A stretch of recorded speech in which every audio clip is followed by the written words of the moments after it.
Hello, beautiful boss babes. Are you ready to chase life with Kelly? Well, I'm your host, Kelly Chase, and I'm so excited you're here.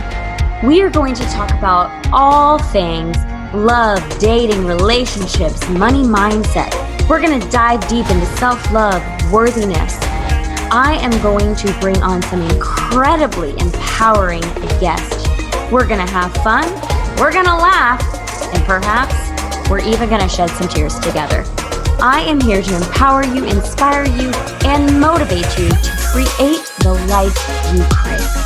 I am so excited for today's episode. Let's dive in. Hi, friends. Welcome back to the show. I have such a special guest on with me today. And again, I know I say that every week, but it's still true. Every guest is so special to me. This is Tallia Deljou. She is a life coach. She's actually local here in Atlanta. You're still here in Atlanta, right? Yeah, I don't think I'll ever be anywhere else. Yeah, me neither, probably. But yeah, we've been in like the coaching entrepreneurial space together for quite some time. I believe Tallia has actually been in it a lot longer than I have. But we've never met in person. We've only ever had a phone call or like this, doing like a virtual Zoom. So we need to make that change. But I just like adore your work. I just think the whole, you're very well connected to other individuals here in the Atlanta community that I also like. We have a lot of mutual friends. Let's put it that way. One is Lillian Charles, who was on this podcast. She was probably like within my like first 5 episodes. So definitely go back and listen to that episode too. It's all about like body image and dressing and fully self-expressed. So, but yeah, Lillian and Tallia are really good friends. And that's just the quality of people that I love to have on the show and connect with. And it's all about leveling up and, surrounding yourself with the people who are going to take you somewhere and support you. Yeah. And like want to see you win, right? The people who want to see you win, the people who can celebrate you, the people who can give you permission to grow and change. And that's, to me, has become one of the most important things on my path and in my journey of healing is not feeling responsible to like take people on the path with me, but really looking for the people who are going to do the work for themselves while also being able to kind of hold me and vice versa in it while we're doing it. So yeah. Absolutely. Well, I'm so glad you're here, Tallia. Like, welcome to the show. It's like this was inevitable. Eventually we were going to get here. I'm so excited. I have to say too, before we start, how much I appreciate just the way you show up and your commitment to showing up every day, no matter what. I don't know you super well, but my sense is that you're committed. Like when you say you're going to do something, you do something, even on the days that are hard, even on the days that like, maybe you're not feeling it, you still show up. And that says a lot about somebody. So I appreciate that. And thank you for showing us what it looks like to be in it and be in the mess and be in the beauty and be in the joy and to let it all just to allow it to be what it is, Yeah, absolutely. Thank you. I appreciate that. Yeah, it is. Well, it's so funny too. Like, I think I'm like a few days away from my period and I'm always like, I just want to like no makeup, like just be grunge and wear my PJs. Yeah. I was like earlier, I was like, I don't really want to put makeup on today, but I have to I want to. It's not a have to, but like I do have to in certain ways. But I'm like, I want to like create some content today and I don't want to look like, just meh. So I was like, and I have to do the podcast. I was like, Kelly, just do it. Just put the makeup on. It'll probably make you feel better anyways. Like just do it. And it does. It always makes me feel like more refreshed, confident, and everything. But I'm like, I have this idea and I'm so excited. This episode will come out later, so I'm going to spoil it. But I have this idea. The last couple of episodes for the Love is Blind season 3 just came out. And I just went and got my wedding dress from when I was on the show, back from my parents' house.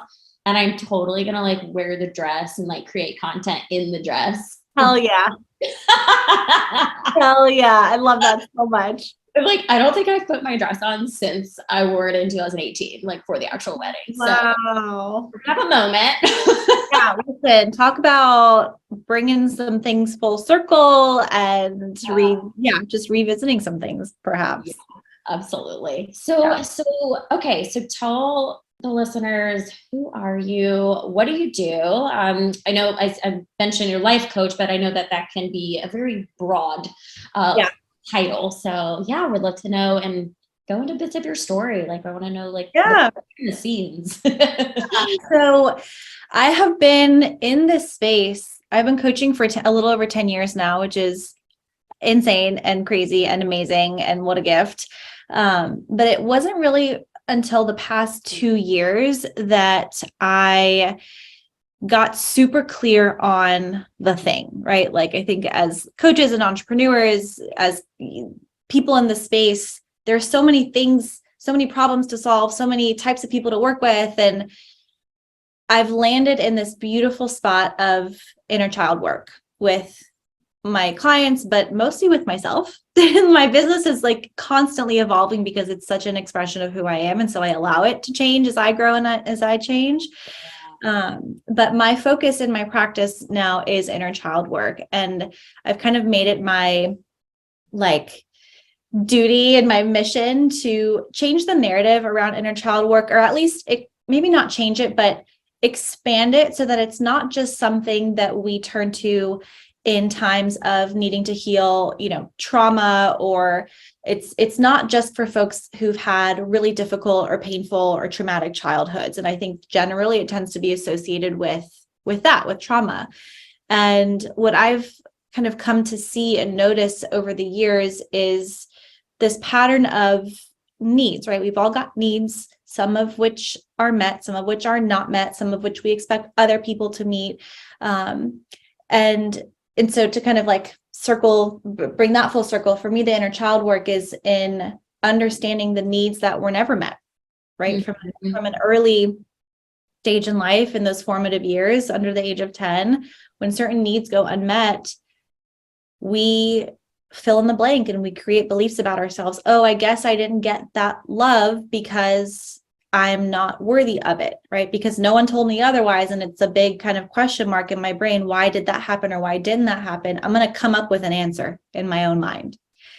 And those answers sound a lot like the thoughts we tend to have later in adult life. Like, I'm not good enough. What's wrong with me? It's my fault. My feelings don't matter. Other people come first. Like those thoughts, we don't just wake up with those thoughts one day.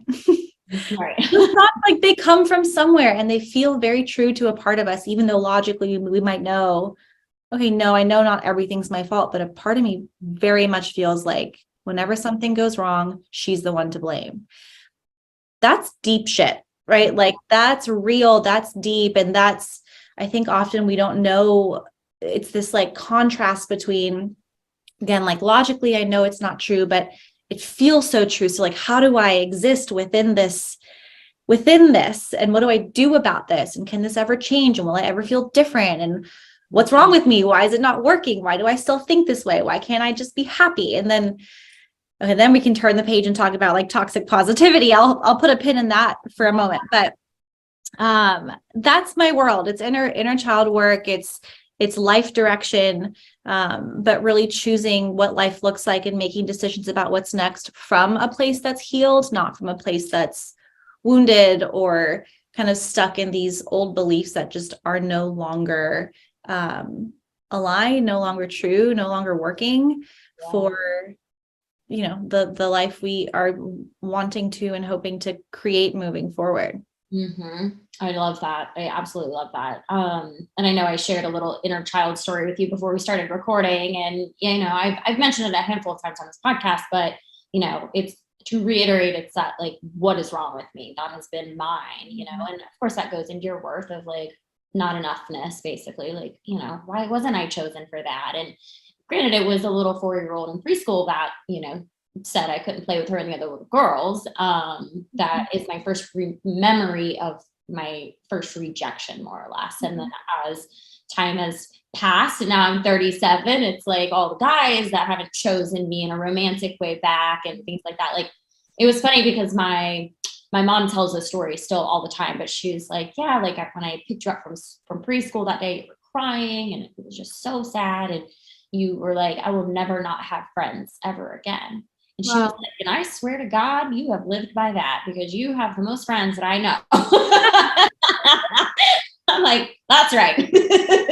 But it's, it was just like so funny though, like how it did stick with me though. And it's still a wound that I am healing. And as you mentioned, you were like, when you can start taking action from a place of, alignment and from a place of more healed space than the wound, that is something that all of this work, this self-love work, this inner child work, shadow work, all of this, if that's what it is helping you do, I feel like is getting you into this place of having radical awareness so that you stop before you make the action and you're like, wait, is this serving my wound or is this serving who like I'm, trying to grow into being? Yeah.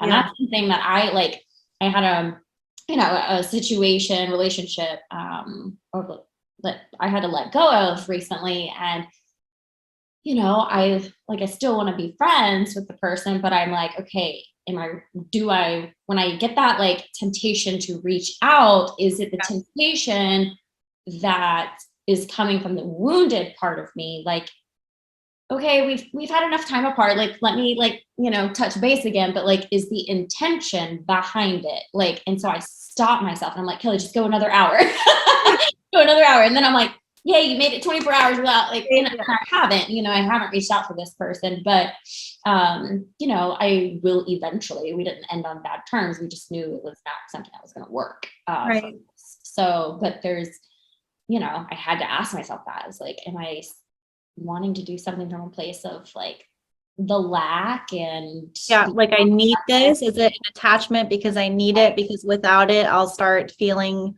bad about myself? That's huge, right? That like ability to be conscious in the choice and just ask yourself, where is this coming from? What is this serving? Is this rooted in, what is this rooted in? Right. Yeah. Can I break the pattern, or do I? And not that there's like a right or wrong answer, but just the being in the question and the examination of that is everything. Yeah. Yeah, it is. I mean, the awareness is just, 5 years ago, I literally was not doing this work. Like 2017, this has been like some of this stuff was starting to get introduced to me. But otherwise, I'm like, no. It was like I had little awareness to a lot of things. But it's so profound. Can you explain? I know why, but you had mentioned like a lot of our inner child wounds, they happen under the age of 10. So can you explain why that is? And also when you said, we kind of like create stories, it's how our mind interprets it. Why do you know the science behind that? Like, why do we do that? Yeah. So, I think to keep it somewhat simple, those are our first years as humans. And so we're in a stage of development. It's a very formative stage. Formative essentially meaning like it very much shapes us. It's a very like our brains are very malleable. We're still developing. We're still understanding who we are and the world around us and the people around us. And, when it comes to why we come up with these stories, our minds are meaning-making machines. You will never not have thoughts. You will never not make stories up. You will never not have your interpretations and your perception of things. I think the tricky part and the hard part about the stories that we create when we're younger is that we often don't have the ability to communicate our needs. We don't often have the understanding of what our needs are, and we often don't have the language to like really make sense of things. And so what tends to happen, and we'll kind of come back to your example if that's okay. Of someone saying, we're like, you can't play with us, were those the words? With us. What that creates in a child's mind is, I envision it as like it's like a blank space, right? It's a question mark, it's a blank space, it's a gap. It's like, okay, this person said to me that we can't that they won't play with me. I can't play with them. Okay, but like, I need to know why. We can't not know why. So much of this has to do with our inability as kids, but even into adulthood, our inability to be with not knowing. Right. We don't know how to not know. Not knowing is the most uncomfortable thing. Not knowing is terrifying. Not knowing is threatening. So we'd rather make up an answer than not know. Right. Which is really interesting to me. Mm-hmm. Right? Even if the answer makes us feel bad, even if it's not true, we'd rather fill in the blank with something than just leave it blank. Totally. And, in that case, it's almost like because she didn't tell you why, because nobody said otherwise, your brain was like, okay, let's fill in the blank. Let's make up a reason. And because the only thing, especially in that age, the only thing that you really feel like you can control is yourself, right? Because you're still trying to make sense of the world and other people, and things are quite unpredictable still. And you haven't developed these like schemas to understand how to predict things around you. Like now you can kind of sit down and say, yeah, if this happens, my mom will likely respond this way. And if this happens, like this will probably happen as a result. At that point, we don't have enough data yet. And so we fill in the blank and we say, well, it must be me. Right. There's also a difference. I don't know if this is going to make sense. So this is something we can like unpack together. It's half baked, but there's a difference between, I wonder if there's something wrong with me. Like, is there something wrong with me? That's a question, right? Versus this must mean something's wrong with me. Right. Like, I wonder if did I do something? Is something wrong with me? Did I maybe say something? Do I look funny? Like, those are questions. But again, we can't be in the question. We have to answer the question. And so we answer the question usually in a way that reinforces to us that we're the problem. Does that make sense? Yeah. Yeah. Oh, absolutely. Yep. Yeah. So that's probably what I did. I was like, wait, what's wrong with me? And then I made it a story for myself of, right. Well, there is something wrong with me because why does he act like that? Right. And because at that age, again, we're like, we don't have the capacity or the language to be able to take that to somebody and say, hey, this just happened. What's wrong with me? Like, you likely didn't go to an adult to communicate that or ask somebody. You sat with it in your own mind and you internalized it. So that's what happens, right? A certain thing happens on the outside and it creates a blank space, and you then take it within yourself and you try to find the answer and you come to this conclusion and then you go about your day.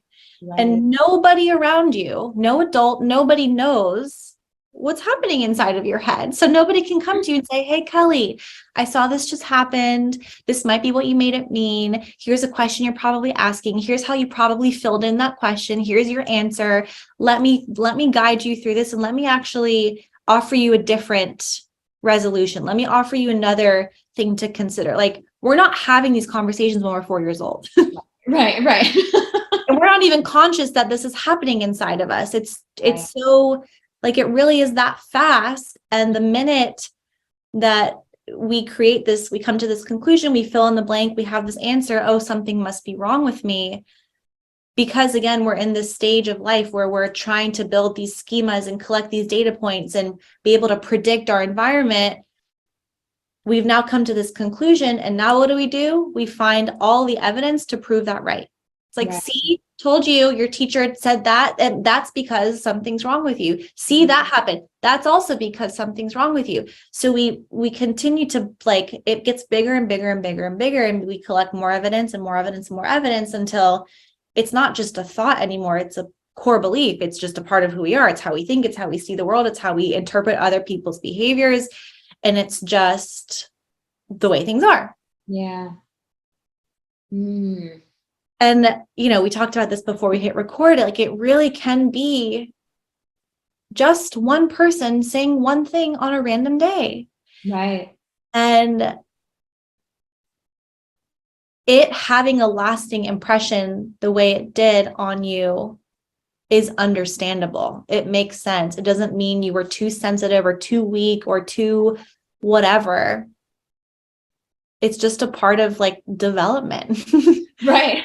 Right? Like that's just how we form beliefs about ourselves. It's in the way we look around and we're like, okay, well, that's what that means. And that's what that means. And I guess that means this about me, and other people can't be nice, and women are not to be trusted. And, the world is not a safe place because nobody came to help me that day. Like, it's just, it like, I don't know. I just keep going back to, like, it just gets bigger and bigger and bigger and bigger until we're so determined that we're right about ourselves and other people in the world. And that's just our operating system. And that's the way we move through life until maybe we take some time to examine and ask some questions, which is something, you and I both do.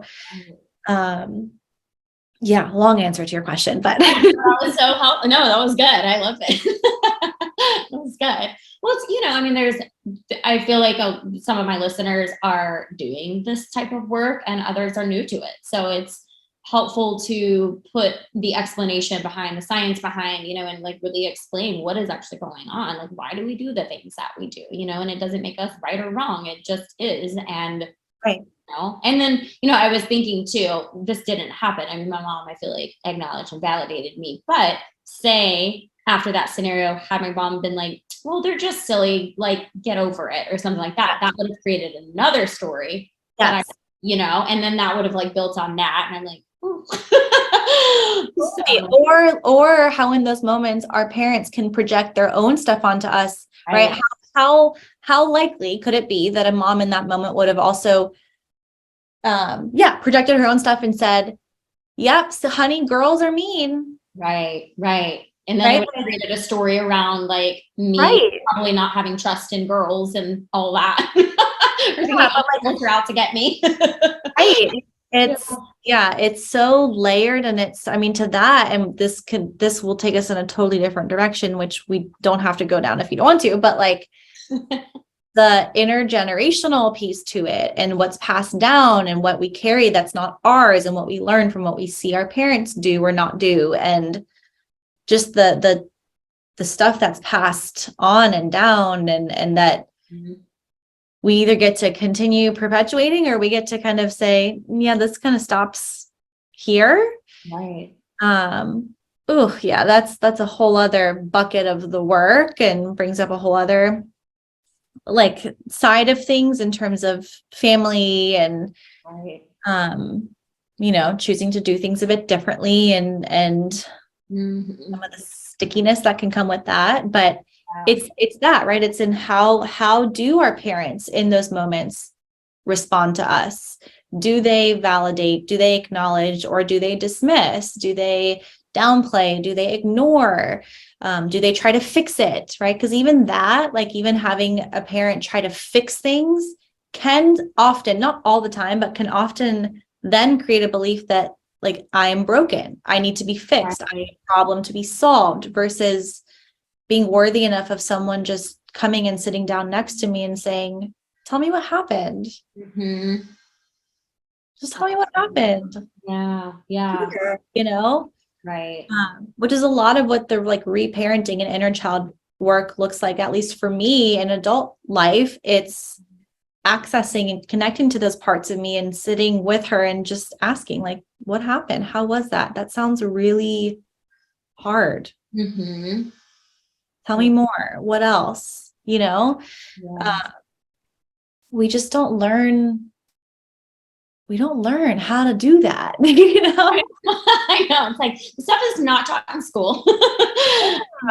See? No, I know. What, like, so like the thoughts that were like coming up for me is, okay, and what are you doing with it? Like you said, obviously like reparenting yourself, but like giving someone who is, quote unquote stuck in these stories, it's like, what are you offering? What are you doing with them to help them rewrite this story? And I mean, granted, is there, any type of timeline that can help them move through it faster? Or is this going to be something they're going to be, when some people are like, oh, we'll be in therapy for the rest of my life, kind of thing. And it's like, you might be. If you enjoy going to therapy and talking about all the things, sure. But is there, it's like we can't rush our healing. And I know that's your question too. I'm like full of questions right now. So yeah, I'll answer some of what you just asked, kind of high level. There's a reason why once I shifted into the inner child work and learned a very kind of structured process in terms of how to access these parts of ourselves. It's through a system and an approach called IFS, Internal Family Systems. The IFS Institute has a lot of amazing resources and courses and whatnot. So that's what informs my work with all of this.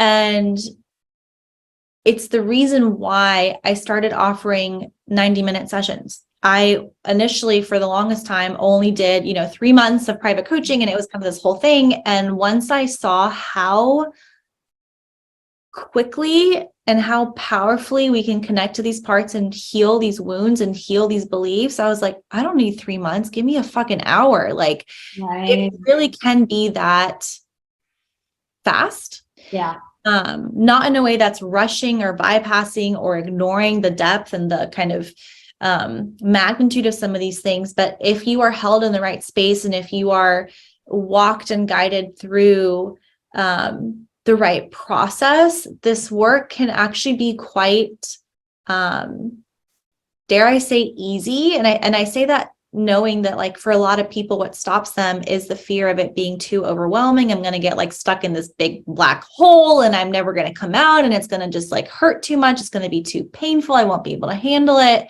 Right. So this approach is like meant to keep you, and this is going to sound a little bit abstract, but the way that we use IFS to heal the inner child and kind of create more safety in internally is meant to keep you separate from the part of you that is wounded.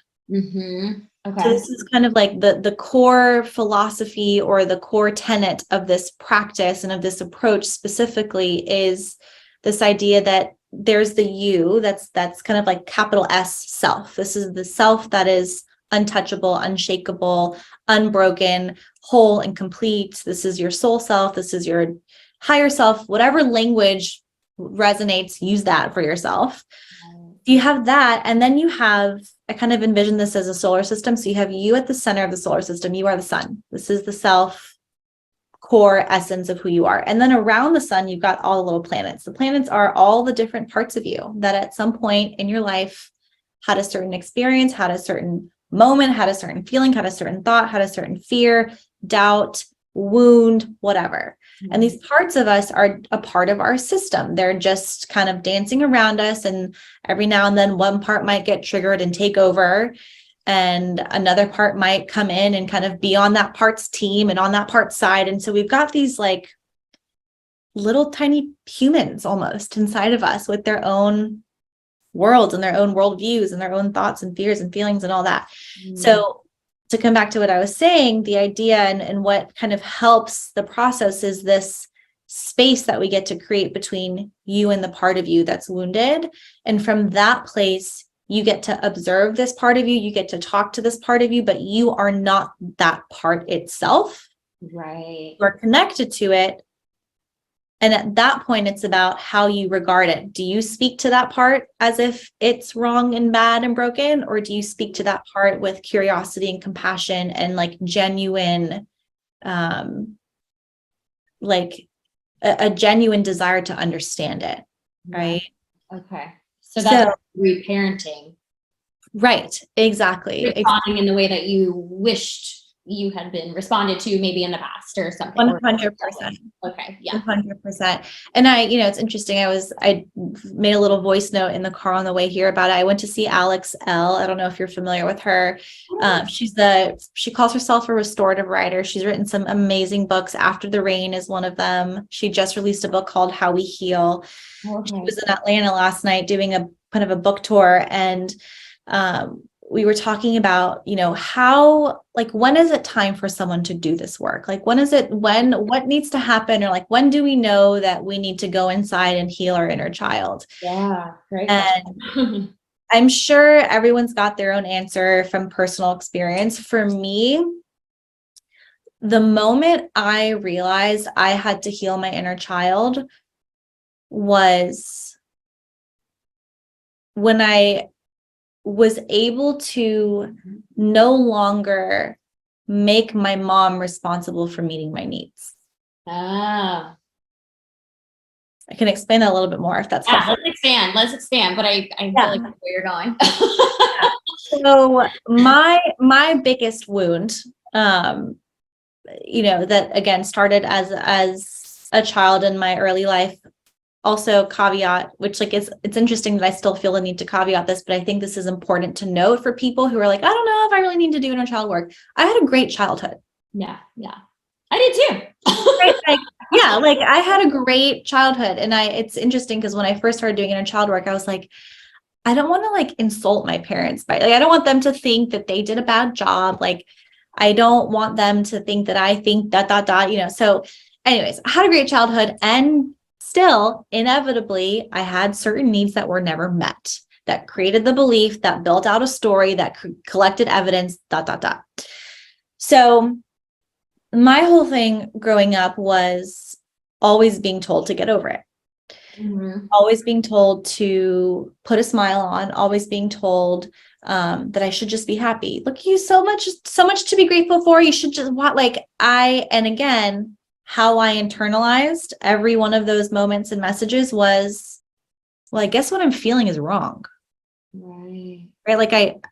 I guess I shouldn't be feeling sad right now. The sad is bad. So the only real thing that I can ever feel is happy. So anytime I'm not happy, something's wrong with me, but I also can't show it, because if I show it, I'm going to be told to not show it. Right. So it was just right. And so, throughout my adult life, up until probably a year and a half, 2 years ago, anytime, and this was sometimes conscious, sometimes not so conscious, but anytime I was with my mom, this part of me, it was almost like this part of me would show up and kind of take my place.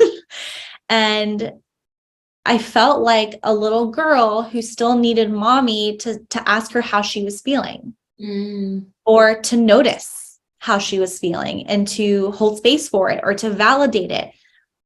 My mom never did that. Not one. So why would I expect her to be but I was still holding on. I was still attached to this very specific person meeting this very specific need in a very specific way. The person being my mom, the need being emotional validation, the way being ask me how I'm feeling without judging me and letting me answer. Mind you, that need was being met by my husband, by it's interesting how we get so attached to certain needs being met by certain people when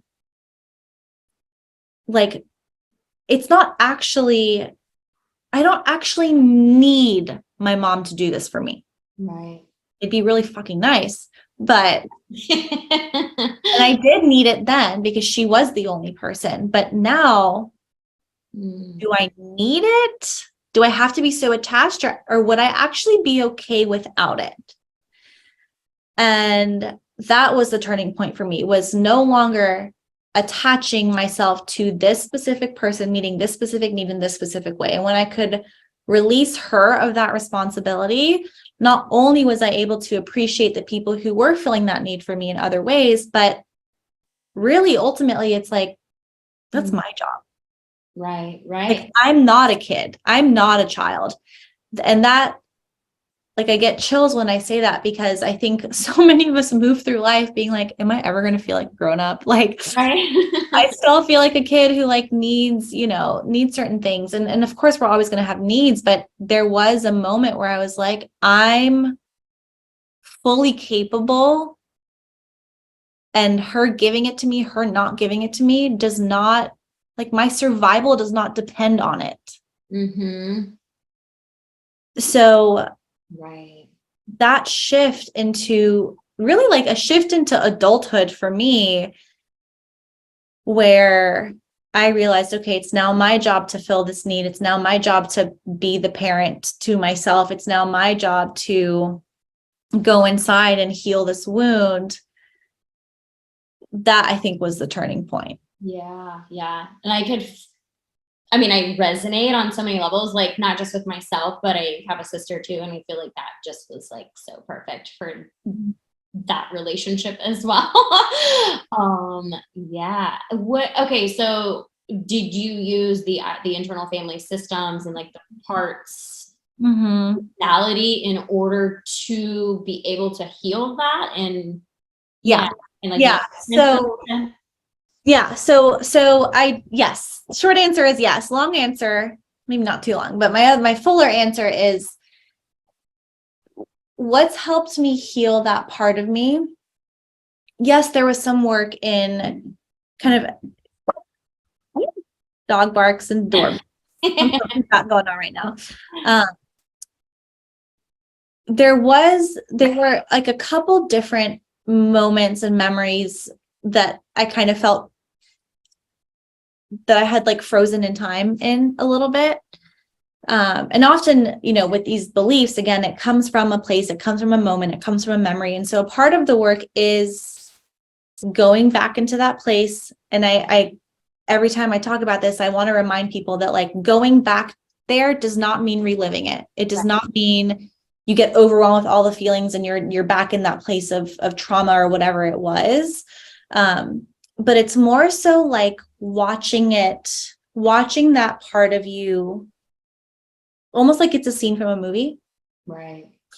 And in some ways, reshaping the memory by going into the moment, memory, experience, place, and time. And in some ways, changing the outcome of what happened. In other ways, and I'm kind of like struggling to have a clear answer because it depends. Right? Yeah. It's so different based on the person, but there is an element of like meeting that part of you where she's maybe still stuck, having a conversation with her, and really, if nothing else, like just being with her so she doesn't feel alone in it. Because 9 times out of 10, if not 10 times out of 10, the experiences that we have that create a wound, that create these beliefs, we were very alone in. Yeah. Nobody knew the extent, nobody knew the depth. It was in our minds, it was right, or nobody was there. It happened at school and our parents didn't know, or it happened at home and nobody else knew. Like whatever the reason, we often were very much alone in it. And so just visualizing our adult selves being in that space with our child self and letting the child show us how much it hurt or tell us how much it hurt, or just process it out loud with us is everything. And really your only job in that kind of practice is to just validate. All you're doing, like truly all you're doing is, that makes sense to me. I get that. I feel that. I'm here with you. I'm not going anywhere. Tell me more. What else happened? Like not even what else happened, but like, what are you feeling right now?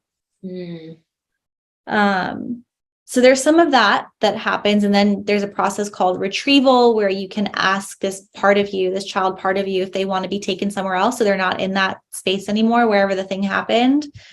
But, day to day,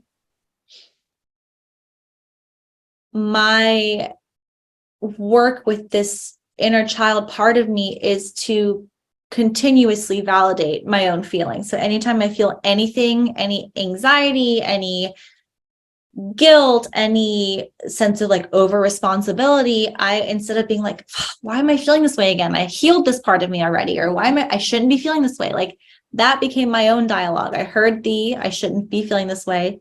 And then I started saying to myself, I shouldn't be feeling this way. Right. So now I'm like the first to be with myself in those moments and say, yeah, that feeling makes sense. I totally get why you're anxious today. If you need to be anxious for the next few hours, you can be anxious. Like, I don't need you to be happy. I don't need you to put a smile on for me.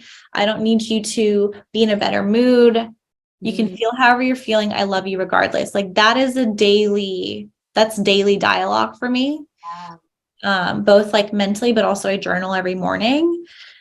So that's how the reparenting kind of looks in day-to-day life moving forward. It's how do I talk to myself on the days when I'm feeling some kind of way?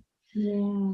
How do I hold myself in my feelings? How do I validate and acknowledge and affirm and just not need to change it and not need to fix it? Like that's, I think, the biggest change. Right. I love that. I love that. Yeah. So it's like you said, bringing me like acknowledging and validating those feelings, thoughts, and emotions. Mm-hmm. And like what I'm thinking is that when we're doing that and we're revisiting, like you said, we're not reliving, we're just kind of like visiting that memory. Mm-hmm. We're kind of like going back and like validating and acknowledging that. So we're actually allowing ourselves to fully express that feeling and emotion. And therefore, because it's being fully expressed, it's like releasing. So it's Totally. not as potent anymore inside Yes. of us, right? Is that 100%. kind of what it's doing? 100%. Okay. Yeah, that was a great reframer, a great way of explaining that, because otherwise, like these parts of us are just holding on to these things that like haven't been expressed, haven't been understood, allowed, haven't been allowed to be expressed for many of us. Right, right. So it's the permission to feel the full range of your human emotion without guilt, without shame, without denying it, without, without changing it, just appreciating it for what it is. It's a feeling, it's an experience, it's a moment. It's not, can we just let it be that? Right. Yeah, absolutely. How did okay, so you brought this up a little bit ago, but something like about like, blaming your parents, kind of thing. And I've recognized this and myself. Like, I mean, there were moments like early on in my experience, I started listening, like, doing a lot of like money mindset stuff, right? And so I like, I don't know, when you're like learning these things and you're having breakthroughs, sometimes it's like, wow, you want to like share it with someone. And, I didn't have a significant other. So I'm like, oh, I'll share it with my mom. I talk to my mom every day. So I'm like, yeah, mom, like, I was like, mom, I said, like, I'm not blaming you or anything, but this is like what I'm learning is, when I heard we can't afford that, it's too expensive, like that type of language, my mind possibly could have interpreted that as I'm not good enough to have that, or I'm not worthy of having that, or something like that. And I was like, so, it's just neat to learn a different way of saying things. It's just neat to learn a different language. And somehow in there, she was like so offended and was like, how dare you like judge and like insult the way that I raised you? Like, I gave you everything that I could. Your dad worked overtime, blah, blah, blah, blah, blah. And I was like, this did not go the way that I wanted it to go. So, my mom got obviously activated with that. And I learned, okay, maybe there's a different way of saying things, Kelly, but also maybe what you're learning, don't share it with everybody. And especially the ones who, may have created that story, helped you to create that story yourself.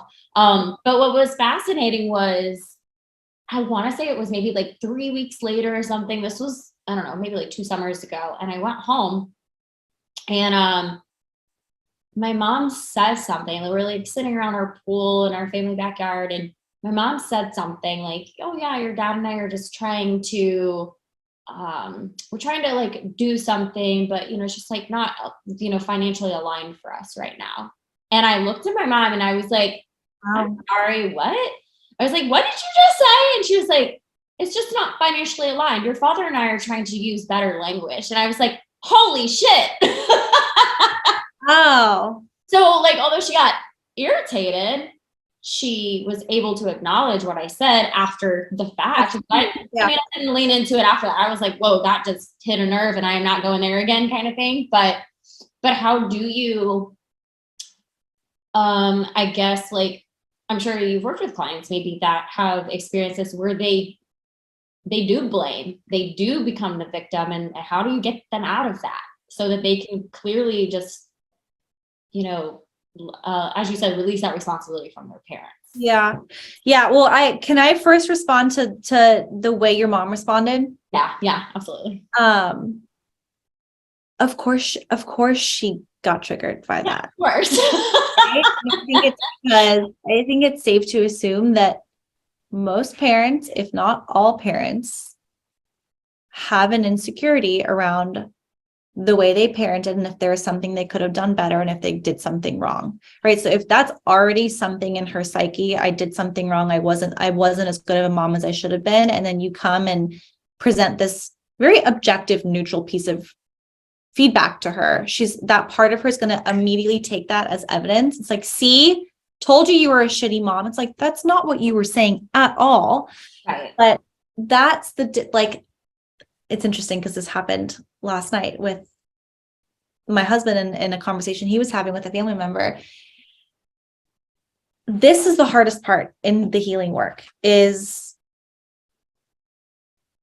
letting your mom have her moment with it and not feeling responsible for it. You not feeling responsible for it. Like letting her be with the feeling that she was a bad mom. That is something she needs to learn how to be with. That is something she needs to learn how to heal. That is something you cannot save her from, nor should you. That's not your job. That's not your work. That's your mom's work. Mm-hmm. Yeah. Right? And that was her little girl. That was her inner child, 100%. Yeah. 100%. But that line, it's like, oh shit, no, mom, like it's not and then we try to soothe, and then we try to, oh no, I did something wrong. I shouldn't have said that. I'm so sorry. Like, and then it just kind of like, it's a spiral of what's wrong with you. yeah, for sure. So I will offer for anyone who's like, no, but I do want to give feedback to my parents, or I do want to share these things. And I think there's a time and a place for everything. And something that I've tried to practice, and this is more so in conversations with my husband than with my family right now, although I do think more of these conversations will start to happen with my family whenever there's some sort of feedback that I want to give that I can maybe safely assume might trigger the other person or just bring something up in them. There are kind of three things that I do in that conversation. The first is I ask their permission. And I ask for their openness. With my husband, I'm always, if I know it's going to be a little bit of like a touchy subject, I'll always say like, are you in a place right now to receive feedback? I love that. Right? Yes or no. So then he decides. If he says yes, he is like, now you are responsible for your experience and I'm responsible for mine. Right. And I make sure he knows, like, you can say no. We don't have to have this conversation now. And sometimes he'll say, I'm not in a headspace. Let's have this conversation later. Great, fine. But if you give me the green light, you've given me permission and you said, I'm responsible for me, say whatever you need to say to me. Right. So that's the first, is asking for permission. The second is to share what your intention is going in. My intention here is not to criticize or blame. My intention is to just like share this understanding with somebody who knows me well, who can hold me accountable to this, like selfishly moving forward. Right. I love that. Are you, and maybe that comes with a question too, like, are you open to like not making this about you? Right. Yeah. Right. But ultimately it's clarifying your intention and speaking into whatever you could maybe assume their insecurity might be, right? This is not criticism. This is why I'm sharing this with you. So that's part 2. Yeah. Part 3 is, even if you do set the conversation up with the invitation and with the intention, you cannot control how they receive it. You cannot control how they're going to respond. You can't fully know, right? Mm-hmm. And so the third piece is allowing them to have whatever allowing their experience to be their experience and not feeling responsible for fixing it, changing their mind, soothing them, resolving it for them. Because part 1 was, you said you were open and this is your experience. So we're having separate experiences. I'm not going to just like walk away and leave you, hanging, but I'm not going to take it on as something I need to fix for you. Right. Yeah. So how would you respond if, like, particular case of my mom being like that and me being like, well, that's not what I meant. Or like, mom, don't take it like that. Or don't take it personally. Like, I'm sure that that's how I responded. Yeah. How would you respond to give them their space to have their moment? Yeah.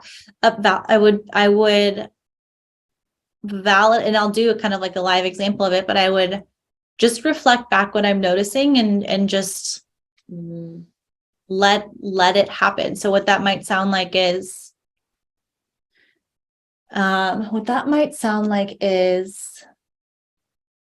it sounds like a part of you, and that language is Part of you. important. Part of you, not you. You. I love that. Part of you. It sounds like a part of you felt like I was attacking her, or it sounds like a part of you worries or wonders that she wasn't a good mom or didn't do things right. And just leave it. Don't say anything else. You're just reflecting what you're noticing. I'm noticing this part of you. It looks like, it sounds like, it feels like that was a little bit hard for you to receive. Yeah. And then see how they respond.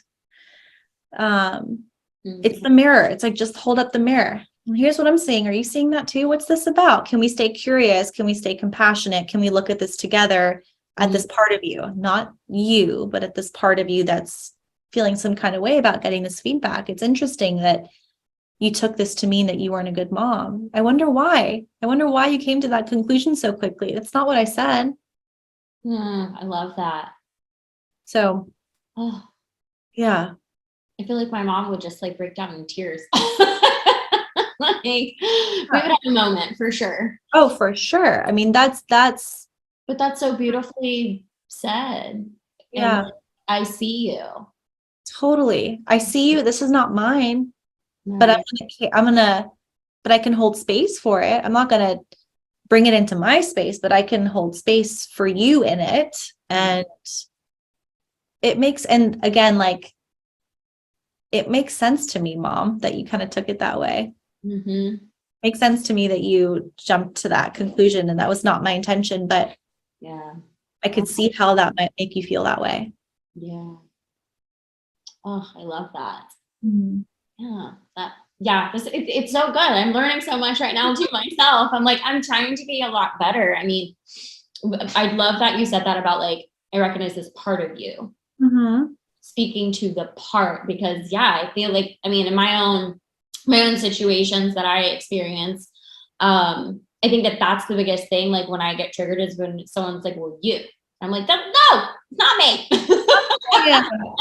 Not who I am. Yeah. Not who I am. Don't tell me. Don't point a finger at me. That is like my worst. Oh my God. I get really like, it's so funny because, and I know that a lot of us do this, but I always use the expression like Dr. Jekyll and Mr. Hyde. Like I am like this, like, nice person. And like, nobody would know unless I told them like, oh no, like I rear my really ugly head with certain people in my life. And, it's like, we're probably the most hateful and most nasty to the people we love the most. And, cause we're like, oh, they'll still be here, and it's probably been a sequence forever, they haven't left me yet. So I would even know. But I recognize like that is so big. Like, I mean, like, for example, like my sister could be talking to me about something and she may say just one thing. And my like little girl is like, and I am just like attacked. Like, don't you say that about me. And then I'm like, she's like, just listen. And I'm like, nope, I'm turned off. We're done with this conversation. I cannot listen anymore. I'm working on these things for sure. Yeah. But again, like if in those moments we can more quickly shift or we can like just use the language and have the perspective of, even in that moment where like things are heated and you're, having this conversation and sister says something to you and instead of responding as, okay, this is the sentence. Instead of responding as the part of you, can you stay in self? Right. Tend to the part of you, however that needs to look. It can look a couple different ways, but stay in self. That's the goal. When we talk about self-healing and self-leadership, that's what that means. It's leading from self. It's using the self as the healing agent for the parts of you, but showing up and speaking from and leading from and living from and choosing from and thinking from self, not the part. Right. Right. So even in that moment, she says something and it's like, fuck, this part of me is like really fucking pissed at you right now. And I'm just letting her be pissed. We can just let her be pissed. Oh, I love that. Like right. And it can feel a little like strange at first because it's almost like you're talking in third person about yourself. Right. But it's like, when you say that to me, sis, like when you say that or when you do that, there's a very real part of me that feels blank. Mm-hmm. I love that. And again, it gets a little gray in terms of like, okay, well then are we making it sister's job to meet the needs of that part? Or can you also tend to that part and be with her the way she needs to, she needs? Right.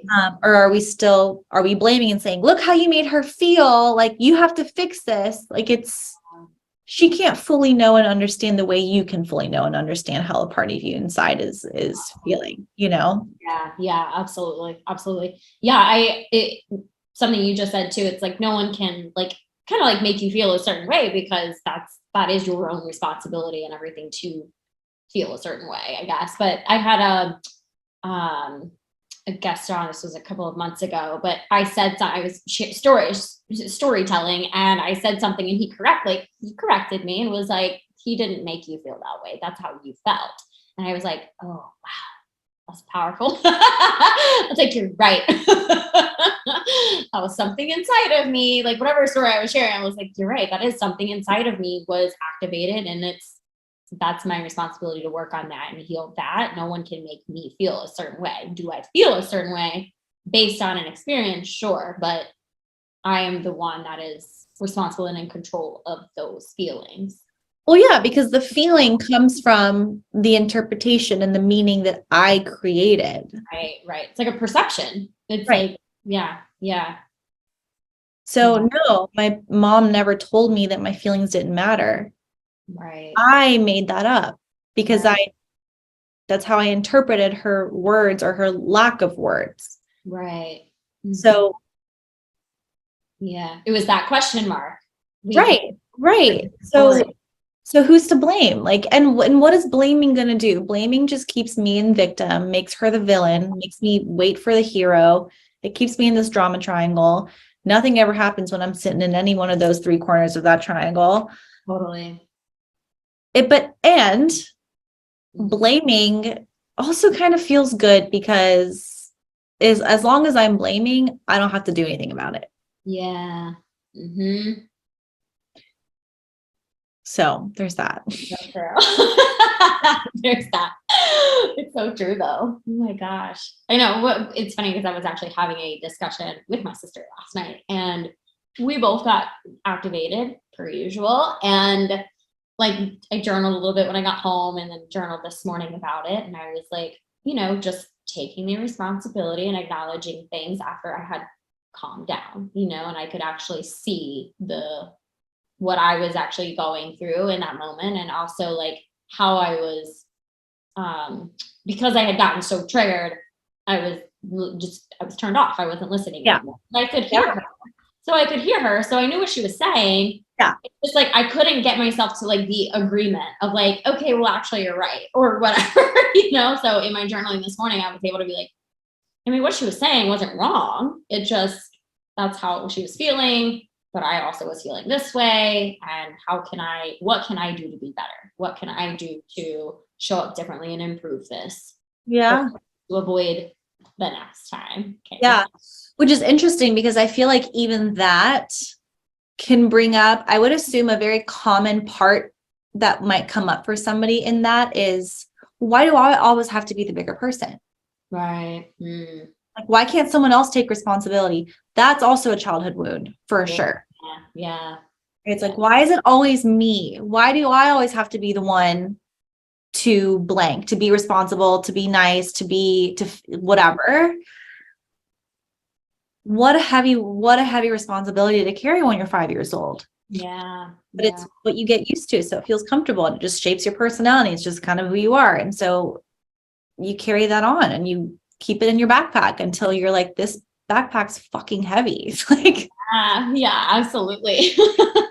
too many bricks and I can't move anymore. And, but yeah, in those moments, it takes a lot, because that's not like what you said it's not about being the bigger person in those situations. It's about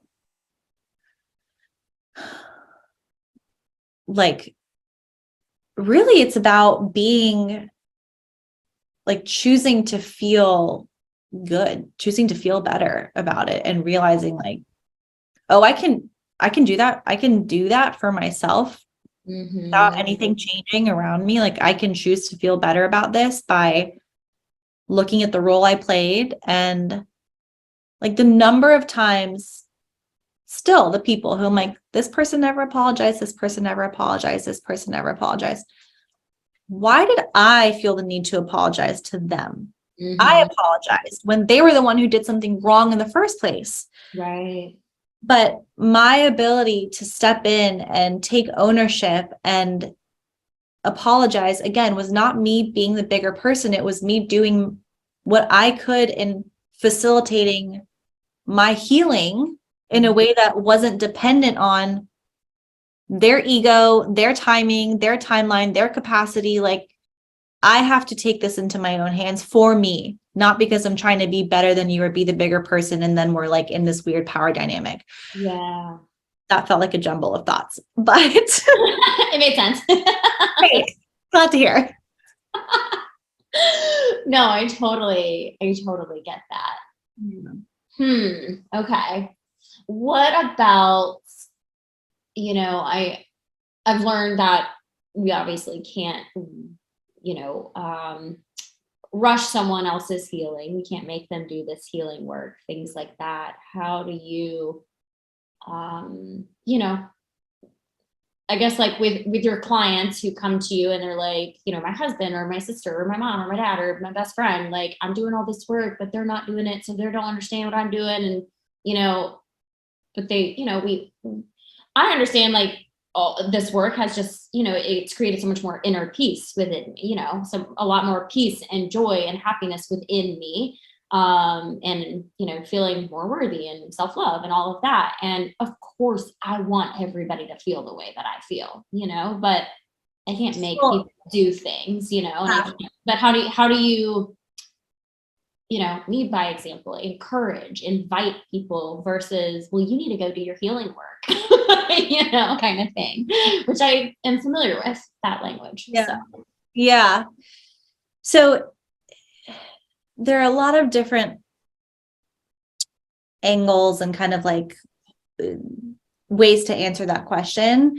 The first is to check with yourself. What is the assumption that I'm making that's related to their healing? So what that would look like or sound like is there's a belief that I have that if they just did the healing work too, if they figured their shit out, if they healed, if they did the work, then what?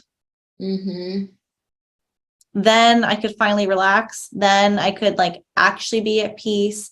Then I could stop worrying about them. Right.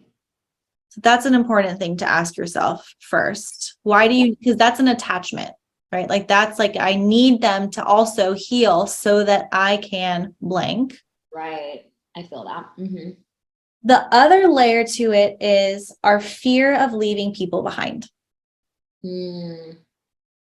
If I let myself grow, that means I also inevitably outgrow certain things in people.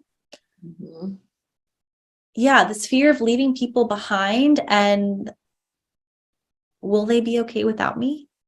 Which for someone who's maybe an older sibling, or for someone who's taken on the role of the responsible one, the one who fixes and saves the day, the hero for their family, the thought of like every part of you is likely convinced that there would be a really bad consequence to you letting them figure their shit out without you. Does that make sense? Yeah, it does. We're so convinced that we are so important and so needed and so wanted and so necessary and so, yeah, important, right? It's like, no, but I need to be the one. And it's like, well, the only reason why you think you need to be the one is because you've also decided that if you were not to fill this role, that this bad thing would happen. Like there's some worst case scenario that's motivating you to stay in place as that person in your family. Right. So there's something around like leaving people behind and will they be okay without me? And probably not. So I need them to come along with me. And it's my job to convince that it's complicated. Very complicated. Uh, Yeah. I experienced that. So that's why I was asking if you had any advice on that. I mean, the third, I think to answer your question though, you answered it in your question. I don't think you realized what you said, but you were like, how do you lead by example? I think You lead by example. that's the answer, right? Like they will see it. Yeah. And I say that from experience as the person I am today after reaching, like I was, we're always healing. We're always going to be healing. There's no end, but I do think healing comes in chapters and in seasons. And in some ways I see them as like these really big mountains we have to climb. And I was climbing a fucking big ass mountain for the past 2 years. And I got to the top of that mountain and I'm on the other side of that peak now. And people feel it. Yeah. Without me having to explain or tell them or show them the books that I've read or convince them that I'm like they feel it and they're curious and they're coming around more and they want to be in the energy of it. And they're like, they'll know, they'll see it and they'll not even follow because no two paths are the same, but show them in your being is the simple answer. I love that. Yeah. And I definitely do. I definitely do. And like I said, I feel like I have a different approach. I have a different approach than this other person does. And so it's like, I feel sometimes, because I'll say like someone will come up to me like, oh, like you posted about this or you said this, you shared this with me one time and now I'm reading this book or now I'm listening to this podcast or now I'm doing this thing or working with a therapist or something. And then I feel like this other person is like, well, I told you to do that a year ago or you know what I mean? And it's like, well, don't tell people what to do. It's lead by the example. And so and timing is everything, right? Like someone could have said, here are all the lessons you're going to have to learn throughout your life. Learn them tomorrow instead, and then you'll be good for the, it's like, no. And I was trying to articulate this last night with a friend and we couldn't really get the words out, but there's something in like, you can't rush your healing because there's a lesson that I will only be ready to learn when I'm 40. Right. Yeah, for sure. And I have to let life happen. I have to let time pass for me to be ready to receive that lesson. Something's going to happen that can't happen tomorrow. Right. That will happen then. And yeah, timing like really is everything. Our readiness, our ability to like, in some ways, I always thought about my healing this particular mountain that I've been climbing for the past 2 years. It came to a bit of a, I guess I'll call it like a head or almost like what's the final, like in a hero's journey, like the final battle, kind of thing. Yeah. It felt like I had been in training. Like it felt like I had been training and preparing my whole life, especially in the past 2 years for what happened a few weeks ago. Yeah. And again, that could not have happened sooner. It could not have happened differently. It could not have happened in any other way. Totally. So we just kind of have to ride. Yeah. Well, I always feel too, it's like, okay, if I'm like forcing something, I'm controlling it, which is going against the laws of the universe and like how things are just supposed to work. Right. Yeah. Right.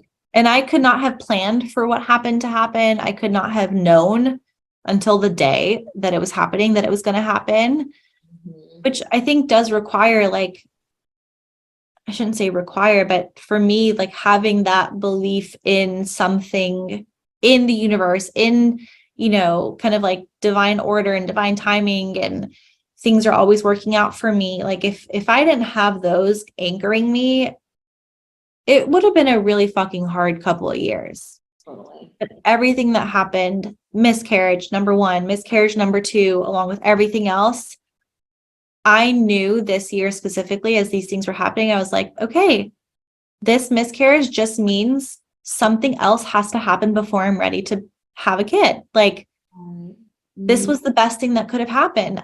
If I sat down every day setting the intention for the best and most healthiest and most optimal outcome for this pregnancy, and then the pregnancy failed, that means that that was the best outcome for me and my body. Mm-hmm. So something else has to happen. Some other lesson has to be learned. Some like timing is everything. Yeah. So I'm just love that. Always letting myself be shown like what's next. Yeah, like I'm ready. What is like the Esther and Abraham, the Infinite Intelligence podcast, Esther and Jerry Hicks or Abraham Hicks, whatever. They always say getting ready to be ready to be ready to be ready. It's like I'm ready to be ready to be ready. Whatever, whenever, who's ever at my door, I'm ready to open and see who's there. Yeah, absolutely. I love that. It's so cool too, because I have, like surrender has been like such a big part of my world over the last couple of years now. But, it's like bringing awareness to it, kind of going back to that awareness word. It's like, go back to the awareness of when I'm recognizing when I'm trying to like force an outcome to happen or control it or something like that. I'm like, okay, hold on, Kelly. Or like when fear starts to creep in around certain things, and I'm like, okay, how am I trying to like, I'm going into panic mode or whatever. And like, how am I trying to fix this? Let it ride and like, just be okay with it. Be at peace. Know that what you're doing, everything is working. And, and I'm okay regardless. Yeah. And I'm okay with regardless. Exactly. It's just it's neat to, when you like learn these teachings and then you do start to embody them and you start to see the teachings, the proof and the evidence of the teachings. And it's like, whoa, universe, you really do have my back. Totally. Yeah, it's in the moments where you're like, oh, I would have normally met this moment so differently. But I'm meeting this moment. I'm staying so much in myself right now, and I'm not letting these other parts take over. That's the biggest sign of growth to me, is it's in those moments where like, no, for the past 30 years, whenever that's happened, I've been like, I've shut down or I've whatever. But today, when the same thing happened, I was able to remain, stay in self. I love that. I love that. Oh my God. I'm like, I want to talk to you all day long. An hour and 20 minutes. Let's keep going. Yeah, I know. Well, okay. So before I start to wrap up, is there anything else that maybe you had an intention of sharing on the podcast that you would like to share that we didn't get to? Oh gosh, I feel like we covered so many different things. The kind of, I guess the last thing I'll leave people with is something we already kind of spoke about, but not everyone is meant to or going to understand your healing. Right. Not everyone's going to like it. Not everyone's going to want it for you. And in the depths of the healing work, honor your need to self-protect, honor your need to isolate, honor your need to set whatever the boundary is that's needed, even if it means, because it will mean upsetting people. Yeah, I agree. The number of friendships, in the past 2 or 3 years of my life, the number of expectations I didn't meet, the number of people who were disappointed in me, the number of people who were judging me, the number of people who didn't like what they were like. If that was the cost for the healing that I was able to experience and like create and achieve for myself, then I'm so at peace. I'm so at peace with whoever felt whatever kind of fucking way about me. Like, it's like I was doing something so much more important Right. That if it meant you not liking me, Mm. Okay. great. Like, doesn't matter. And I 2 years ago, even 1 year ago, that was the biggest thing that was blocking me, was the fear of being the villain in someone's story, the fear of someone not liking me, the fear of someone judging me, the need to control people's perception of me, the need to say yes, even if, it's like, I truly found freedom when I let people not like me. Yeah. When I let people be angry with me, when I let people judge me, when I let people have their thoughts about me and not feel the need to explain or justify or make them feel better. Or I also just didn't have the capacity. I was so deep in my work that I was like, I literally can't. Like, I can't show up for anybody else right now but myself. And that's okay. Yeah, absolutely. I love that. That's it. That's like, that just like resonated on a different level for me too. That last little line you said, just, you're right. Like, just being, I've been called selfish. So, and I'm like, okay, sorry. Right. I'm not, I'm doing my work, and I'm sorry, I'm not thinking about everybody else, but But that's the thing, is like, when you spent your whole life being that person, yeah, to suddenly stop being that person, like, of course people are going to be like, what the fuck, Kelly? Like, they don't know. Change is hard. Change is scary. It's threatening. It also holds up the mirror to them and what they're avoiding. Like, it's, again, complicated, but that's their stuff, not your stuff.